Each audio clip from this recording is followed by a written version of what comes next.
जय श्री राधे कृष्णा। दोस्तों, कैसे हैं आप लोग। दोस्तों, आज मैं लेकर आई हूँ आशा भगवती व्रत। इस व्रत के बारे में आपको पता ही होगा कि यह व्रत अश्विन मास की कृष्ण पक्ष की अष्टमी को मनाया जाता है और ये 8 दिन तक चलने वाला व्रत होता है। आइए जानते हैं इस व्रत को कैसे करते हैं और यह व्रत की कथा क्या है। इसका विधान है कि उस दिन गोबर मिट्टी से 8 कोने रसोई को लीपें। आशा भगवती की कहानी सुनकर उन 8 कोनों पर 8 दो 8 रुपये पैसे, 8 रोली के छींटे, 8 मेहंदी के छींटे, 8 काजल की बिंदी और एक सुहाली और एक एक फल चढ़ावें। 8 कोनों पर दीपक जलावें। इस प्रकार नित्य 8 दिन तक पूजा करें और कहानी सुने। 8वें दिन एक सुहाग पिटारी 8 कानों पर चढ़ावें।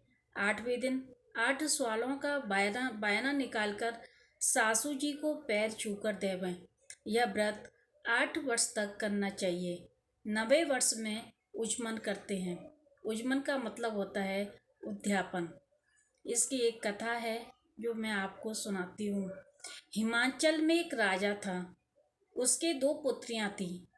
उनका नाम गौरा और पार्वती था। एक दिन राजा ने अपनी दोनों पुत्रियों से पूछा, तुम किसके भाग्य का खाती हो। तो पार्वती ने कहा, पिताश्री, मैं अपने भाग्य का खाती हूँ। परंतु गौरा ने कहा, मैं आपका भाग्य का खाती हूँ, यानी कि अपने पिता के भाग्य का।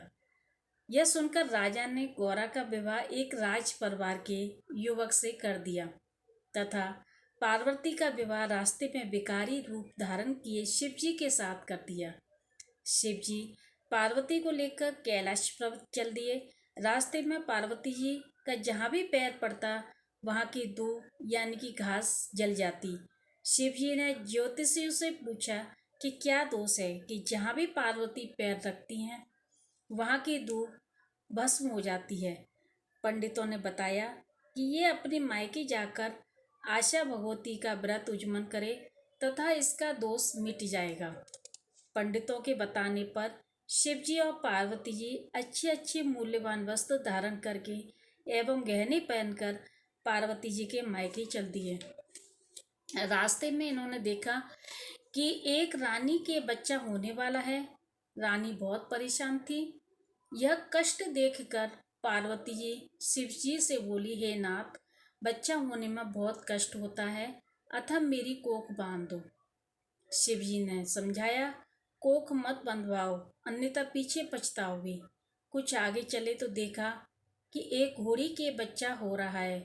उसका भी कष्ट देखकर पार्वती ने अपनी कोख बंद करने की हट ठान ली।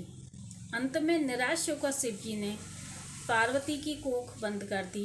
इसके बाद वो आगे की ओर चल दिए। पार्वती की बहन गौरा अपनी ससुराल में बहुत दुखी थी। इधर पार्वती अपने मायके पहुंचने पर मायके वालों ने पार्वती को पहचानने से इनकार कर दिया। जब पार्वती ने अपना नाम बताया तो राजा बहुत खुश हुए।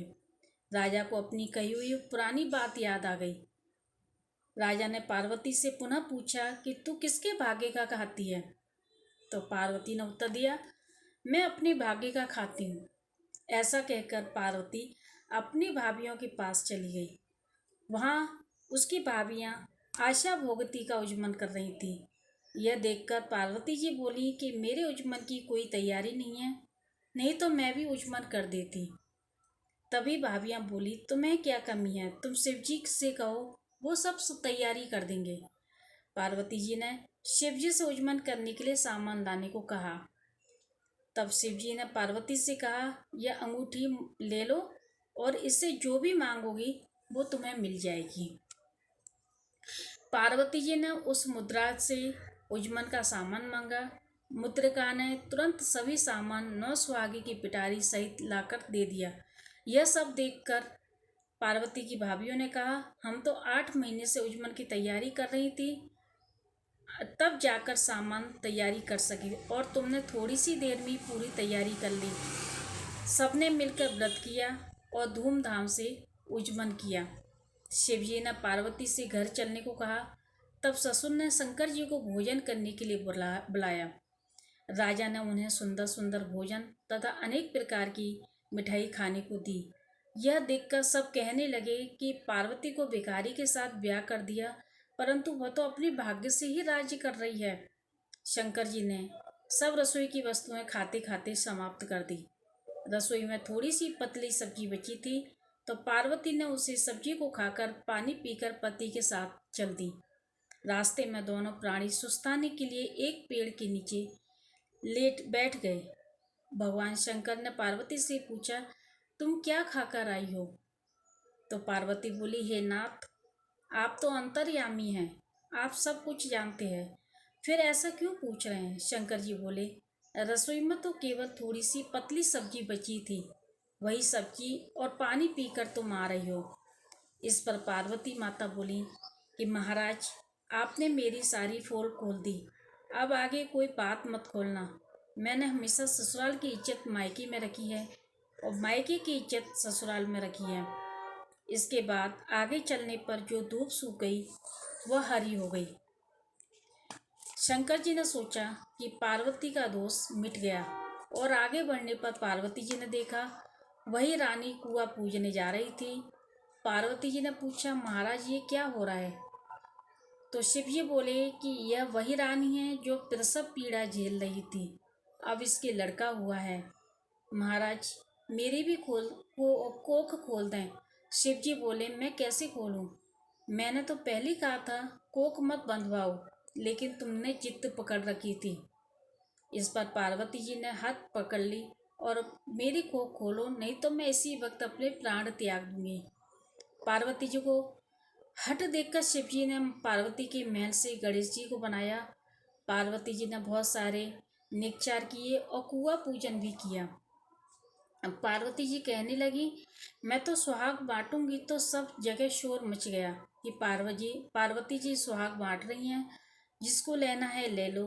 साधारण मनुष्य तो दौड़ दौड़ कर सुहाग ले गए, परंतु उच्च कुल की स्त्रियों को पहुंचने में देर हो गई। उन स्त्रियों को भी पार्वती जी ने थोड़ा थोड़ा सुहाग दे दिया। इस प्रकार किसी को भी पार्वती जी ने निराश नहीं लौटाया। इस व्रत व उज्जमन को कुंवारी लड़कियां भी करती हैं। यह व्रत सभी को करना चाहिए और यह व्रत करने से हमारे जीवन में खुशियाँ ही खुशियाँ आती हैं। ये व्रत अगर कोई करता है तो उसके भाग्य पलट जाते हैं। तो आप भी आशा भगवती व्रत का व्रत रखें। जय श्री राधे कृष्ण। आप सभी को मेरा नमस्कार। जय श्री राधे कृष्ण।